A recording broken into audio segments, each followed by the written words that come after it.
Hello बच्चों। तो चलिए इस प्रश्न को पढ़ते हैं। मान ज्ञात कीजिए समाकलन dx बट्टा 4 + 5 sin x। तो यहाँ पर देखो ये समाकलन दिया हुआ है और इसका मान हमको ज्ञात करना है। तो प्रश्न में आगे बढ़ने से पहले इस प्रश्न से संबंधित जो मुख्य अवधारणा है उसकी हम चर्चा कर लेते हैं। तो मुख्य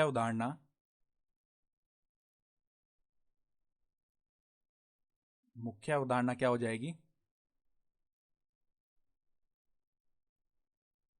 देखो यहाँ पर साइन एक्स को हम रूपांतरित करके देखो कैसे लिख सकते हैं। ये सूत्र हमको पता होना चाहिए। 2 tan x/2 बटा में 1 + tan² x/2। ये सूत्र पता होना चाहिए। साथ ही साथ देखो समाकलन का एक सूत्र और है, dx समाकलन dx बट्टा x² - a²। इसका जो सूत्र है, इसका यानी कि जो समाकलन है वो क्या होता है, 1/2a log Aadhaar e mod x - a बटा में x + a और प्लस में अचर पद c। तो ये समाकलन का सूत्र भी पता होना चाहिए हमको। तो चलिए अब इस समाकलन को करते हैं हम। तो देखो यहाँ पर इस समाकल को i बोल देते हैं। तो i बराबर में क्या बन जाएगा, समाकलन dx बट्टा में 4 प्लस में 5 गुणा में देखो साइन एक्स की जगह ये हम रख लेते हैं। तो 2 tan x/2 2 tan x/2 बटा में 1 + tan² x/2। ठीक है। तो अब देखो यहां से लसा लेते हैं। तो यहां पर 4 से गुणा हो जाएगा और 1 + tan² x/2 ये ऊपर dx के साथ चला जाएगा लसा लेने पर। तो यहां पर क्या बनेगा, देखो i बराबर में समाकलन, देखो 1 + tan² x/2 को हम क्या लिख सकते हैं ऊपर, sec² x/2। तो sec² x/2 dx बटा में देखो यहाँ पर 4 से गुणा होगा तो 4 प्लस में 4 tan² x/2 बन जाएगा। तो 4 प्लस में 4 tan² x/2 प्लस में देखो यहाँ पर 5 गुणा होगा 2 से, तो 10 tan x/2। तो अब देखो इस समाकलन को आगे करने के लिए यहाँ पर हम एक प्रतिस्थापन करेंगे। क्या प्रतिस्थापन करेंगे, t मान लेंगे tan x/2 के बराबर। तो यहाँ पर देखो माना कि t बराबर में tan x/2। तो अब यहां से दोनों तरफ अवकलन करते हैं x के सापेक्ष। तो t का अवकलन हो जाएगा dt बट्टा में dx।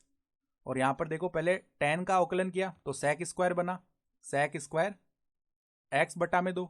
अब श्रृंखला नियम से अंदर ये जो x/2 लिखा हुआ है इसका अवकलन भी होगा। तो यहां पर अचर पद बाहर आ जाएगा 1/2 और x का अवकलन x के सापेक्ष 1 ही हो जाएगा। तो अब देखो जो समाकल में अपने पास में ऊपर sec² x/2 dx लिखा हुआ है इसका मान हम याद कर लेते हैं। तो देखो sec² x/2 और dx को भी इस तरफ लेके आते हैं, यानी कि देखो sec² x/2 गुणा में dx। अगर केवल इसका मान लिखना चाहूं तो यहां से क्या बन जाएगा 2 dt। तो इसका मान हम i समाकल में रख लेते हैं। तो i समाकल क्या बनेगा, i बराबर में समाकलन sec² x/2 dx की जगह 2 dt लिख लेते हैं और बटा में देखो यहां पर tan x/2 की जगह t लिखते जाते हैं। तो पहले देखो 4t² प्लस में t का पद कौन सा आ जाएगा, 10t प्लस में 4, 10t प्लस में 4। तो अब देखो यहां से ये जो 2 है ये तो अचर है तो ये तो समाकलन से बाहर आ जाएगा। तो 2 समाकलन में dt बटा में यहां पर देखो t² का गुणांक 1 बनाने के लिए यहां से हम 4 बाहर निकालते हैं। तो 4 यहां पर 2 के बट्टा में आ जाएगा और यहां पर क्या बचेगा t² प्लस में देखो 10/4 यानी कि 5/2 भी बोल सकते हैं। तो 5/2t प्लस में 1 ये बन जाएगा बटा में। तो अब देखो यहां पर पूर्ण वर्ग बनाने के लिए हम क्या करेंगे, जो t का गुणांक है 5/2 इसका आधा करेंगे यानी कि 5/4 और उसका वर्ग करेंगे यानी कि 25/16। तो एक बार तो यहाँ पर 25/16 जोड़ेंगे और एक बार घटाएंगे और यहाँ पर 2/4 1/2 बन जाएगा। यानी कि देखो आई बराबर में क्या आ जाएगा, 1/2 समाकलन dt बटा में टी स्क्वायर प्लस में 5t/2 प्लस में 1 प्लस में एक बार तो 25/16 जोड़ दिया और एक बार घटा दिया। तो यहाँ पर देखो पूर्ण वर्ग बन जाएगा किसका, t प्लस में 5/4 का पूर्ण वर्ग। तो यहाँ से देखो इसको आगे सरल करते हैं हम। आई बराबर में क्या बन जाएगा, आई बराबर में समाकलन यहाँ पर देखो 1/2 तो बाहर गुणा में है, 1/2 dt बटा में यहाँ से देखो पूर्ण वर्ग क्या बनेगा, t प्लस में 5/4 का वर्ग बन जाएगा। तो t प्लस में 5/4 का वर्ग, और यहां पर देखो 1 माइनस 25/16, ये क्या आ जाएगा, माइनस का 9/16। तो माइनस का 9/16 लिखने वाले हैं। तो 9 को 3 का वर्ग और 16 को 4 का वर्ग लिख सकते हैं, यानी कि इसको 3/4 का वर्ग भी लिख सकते हैं। तो यहां से क्या होगा, ये जो समाकलन है ये हमने जो शुरू में ये जो सूत्र लिखा था इसके रूप का बन गया है। तो यहां से अपन सूत्र लगा सकते हैं। तो देखो क्या बन जाएगा, 1/2 गुणा में 1/2 ही लिखते हैं, तो 1/2 और यहाँ पर a का मान रख देते हैं, तो गुणा 3, यहाँ पर गुणा 4। फिर देखो log इसका आधार e, फिर यहाँ पर देखो x का मान क्या है, t प्लस में 5/4, तो t प्लस में 5/4 माइनस में a आएगा, a का मान कितना है 3/4, और बटा में t प्लस में 5/4 प्लस में 3/4 और प्लस में समाकलन का अचर c।